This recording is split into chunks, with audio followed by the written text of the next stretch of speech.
let's just talk about AI for a sec. You can't open up LinkedIn and you can't go online anywhere without stories of AI is just it's gonna change the world, and the way we do business. And so I'm reminded of a book I read. I think the book may even be older than you. So yeah, back in 1995, I read a book by Bill Gates. I think it was 95, called "Business: The Speed of Thought." And to summarize the book, Bill Gates talks about, and imagine computing 30 years ago.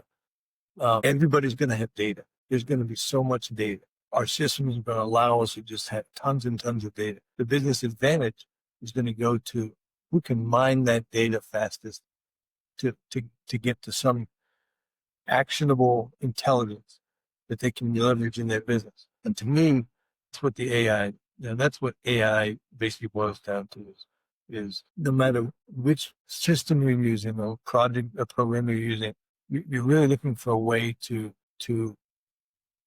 analyze faster, to create time. Just like when we went back to this idea of using lean management to bring out waste in your processes, so you now have additional time for billable activity or to do other things that keep your operating costs down while and it gives you the opportunity to increase your bottom line.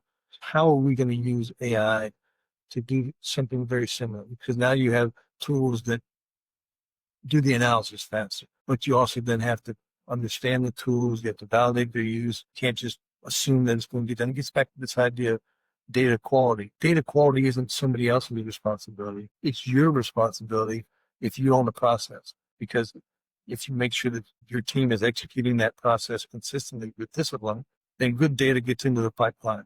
You can't blame the accounting team for bad invoices if the data that they're using to justify the billing never got into the system correctly in the first place.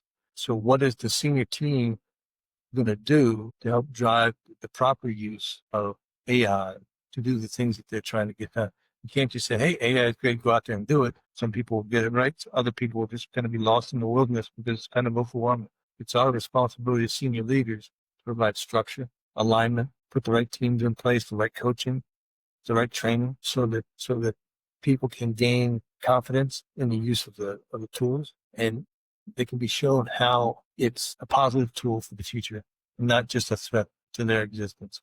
And I think sometimes there's there may be too much of that, whereas really the focus needs to be on, here's a tremendous tool. Let's figure out how to use it to our collective benefit. And the team will follow the leader's example, I think. And so it's up for us to set the proper example.